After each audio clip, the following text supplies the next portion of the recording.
Hello guys! Nandito na naman po si Madam Lisa. Gumawa po ako ng achara papaya. Pickles papaya.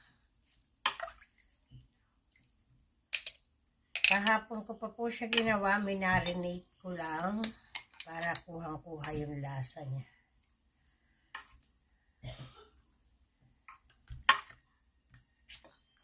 Hindi ko po alam kung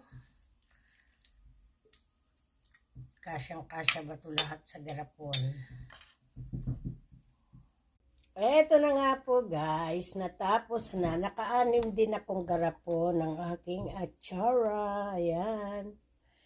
Dito lang po sa bahay namin to kasi sa family ko pa lang kulang pa to. Tapos sa anak ko malaki. Ayan, achara, homemade